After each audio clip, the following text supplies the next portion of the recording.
Hello friends, welcome back to my YouTube channel exam crack with Shashi. मैं Shashi ma'am एक बार पुनः जोरों शोरों से स्वागत करती हूँ आप सभी का आपके अपने ऑनलाइन प्लेटफॉर्म पर। फ्रेंड्स, अगर आप हमारे यूट्यूब चैनल पर नए हैं तो आप हमारे यूट्यूब चैनल को सब्सक्राइब कर लीजिए। वीडियो पसंद आए तो उसे लाइक और शेयर करना बिल्कुल भी ना भूलिएगा। पिछली क्लास में फ्रेंड्स हम लोग क्या पढ़ रहे थे, तो हम लोग ब्लीचिंग के बारे में पढ़ रहे थे। ब्लीचिंग में हमने ये पढ़ लिया था कि जो हमारी ऑक्सीडाइजिंग यानी कि ऑक्सीकारक जो ब्लीच होते हैं, एजेंट होते हैं, ये कितने प्रकार के होते तथा उनके बारे में हमने डिस्कशन भी कर लिया था। आज की जो हमारी क्लास है ये किस पर आधारित है, तो आज हम लोग रिड्यूसिंग एजेंट यानी कि जो हमारे प्रतिचयन अपचयन अभिकर्मक या विरंजक होते हैं उनके बारे में हम लोग क्या करेंगे, अभिकर्मक के बारे में हम लोग पढ़ेंगे। तो हमने इनके बारे में बताया था कि ये मुख्यतः कितने होते हैं, तो ये हमारे दो होते हैं। कितने होते हैं, तो ये मुख्यतः हमारे दो होते हैं। और दो होते हैं तो वो कौन कौन से होते हैं, तो सबसे पहले को हमने क्या बताया था कि सोडियम बाइसल्फाइट होता है एक हमारा क्या होता है, सोडियम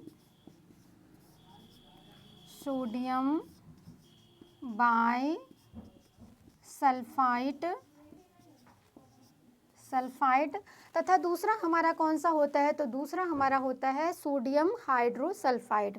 दूसरा कौन सा होता है, एक होता है हमारा सोडियम सोडियम हाइड्रोसल्फाइड। अब इसमें होता क्या है, तो इसमें हमने ये बताया था कि जो हमारे ऑक्सीकारक ब्लीच होते हैं वो क्या करते हैं, तो उनमें मुख्य घटक ऑक्सीजन होता है। और ऑक्सीजन क्या करता है, कपड़े के दाग धब्बे वाले स्थान पर जाता है और वहाँ के जो दाग धब्बे वाले अणु होते हैं उनको क्या करता है, रंगहीन कर देता है, खुद भी उसी में क्या होता है, समा जाता है। ये हमारे क्या करते थे, ऑक्सीकारक ब्लीचिंग एजेंट करते थे।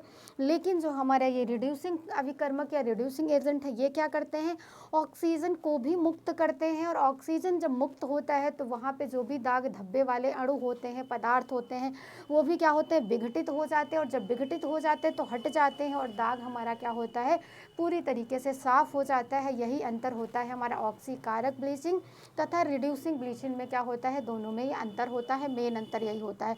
अब अगर हम सोडियम बाइसल्फाइड की बात करें तो इसमें होता क्या है, इसमें क्या होता है, इसमें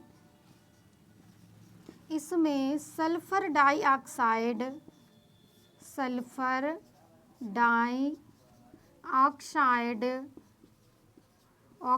विमुक्त होती है। और विमुक्त होकर के करती क्या है ये, तो अगर हम लोग कहें कि इसमें सल्फर डाइऑक्साइड विमुक्त होती है, जो धब्बे में जो ऑक्सीजन होती है उसका क्या करती है, अपचयन कर देती है। ऑक्सीजन को अपने में क्या करती है, शोषित कर लेती है। जो धब्बे की ऑक्सीजन को क्या बोला जाता है, O2 को शोषित कर उसका अपचयन कर देती है, यानी रिडक्शन कर देती है, अपचयन कर देती है। अब ये हुआ क्या, जो ये इस ब्लीच का हमने प्रयोग किया, इससे हुआ क्या, सल्फर डाइऑक्साइड मतलब निकली, विमुक्त हुई। और जब वो वहाँ से निकली, विमुक्त हुई, तो उसने क्या किया, धब्बे वाले स्थान पर गई और धब्बे वाले स्थान पर जो ऑक्सीजन बैठा था उसने उसको क्या किया, अपने में शोषित कर लिया। और शोषित करके क्या कर लिया, उसको ख़त्म कर दिया, उसका अपचयन कर दिया। और जब ये प्रक्रिया हमारी होती है तो कपड़े का दाग भी क्या हो गया, हट गया। और इसके बाद क्या करना चाहिए, कपड़े को स्वच्छ जल में खंगाल लेना चाहिए। ये सावधानी हमको क्या करनी है, बरतनी चाहिए। ठीक है, अगर हम ऐसे इसको छोड़ देंगे तो कपड़े पर हमारा क्या होगा, हानिकारक प्रभाव हो जाएगा। अब हम अगर दूसरे ब्लीचिंग की बात करें, जो हमारी प्रतिकर्मक यानी रिड्यूसिंग एजेंट है, उसमें हमारा कौन सा आता है, सोडियम हाइड्रोसल्फाइड आता है। ये क्या है, तो अगर इसके लिए हम क्या करते हैं, इसमें जो होता है ये है क्या, तो एक मृदु ये विरंजक है। क्या है, एक ये मृदु अपचयन प्रतिकर्मक है क्या, ये मृदु अपचयन विरंजक है। ये मृदु अपचयन क्या है, ये विरंजक है। और ये करता क्या है, अगर हम लोग इसकी बात करें तो ये जो सोडियम हाइड्रोसल्फाइड है ये करता क्या है, धब्बे लगने से सोडियम हाइड्रोसल्फाइड धब्बे की ऑक्सीजन को ये अपने अंदर सोख लेता है। ये भी क्या करता है, यहाँ पर क्या हो रहा था, सल्फर डाइऑक्साइड भी मुक्त हो रही थी जो ऑक्सीजन को सोखती थी, और यहाँ पर ये क्या है, स्वयं धब्बे की ऑक्सीजन को क्या करता है, शोषित कर लेता है। धब्बे की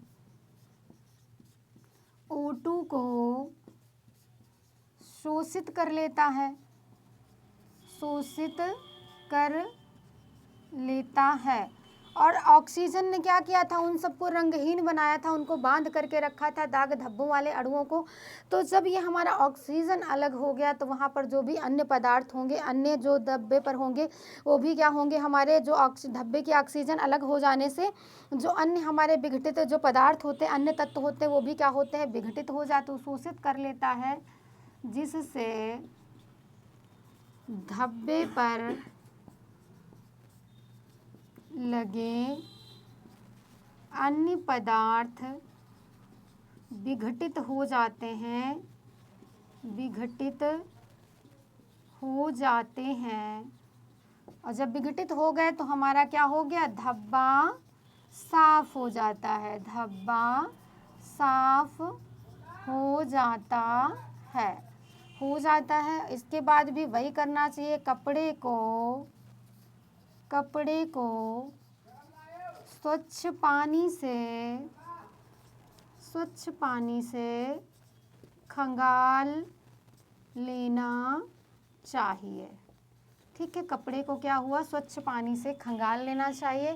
ये हमारे ब्लीचिंग जो थे, ब्लीचिंग एजेंट थे, फिर चाहे हम ऑक्सीकारक की बात करें या रिड्यूसिंग की बात करें, दोनों ही हमारे क्या हो गए, कंप्लीट हो गए। ऑक्सीकारक में हम लोगों ने कितने पढ़ रखे थे, तो ऑक्सीकारक में हम लोगों ने 5 को पढ़ रखा था। सबसे पहले हमने क्या बताया था, सूर्य का प्रकाश, जल तथा घास था। दूसरा हमारा क्या था, सोडियम परबोरेट था। तीसरा था सोडियम परमैंगनेट हो गया, हाइड्रोजन ऑक्साइड हो गया, सोडियम हाइपोक्लोराइट हो गया। तथा जब हमने रिड्यूसिंग एजेंट की बात करी हुई थी तो उसमें हमारे 2 आ जाते थे, कौन से, सोडियम बाइसल्फाइड तथा सोडियम हाइड्रोसल्फाइड। दोनों के बारे में हम लोगों ने देख लिया है। मैं उम्मीद करती हूँ कि अब विरंजन से आपका कोई भी, यानी कि ब्लीचिंग से आपका कोई भी क्वेश्चन रॉन्ग नहीं होगा। अगर एक बार में वीडियो पसंद आए तो उसको दोबारा ज़रूर देखिए, तथा कोशिश ये करिए कि अपने नोट्स बनाइए, जिससे आप लोगों को अच्छे से क्लियर हो जाएगा। धन्यवाद।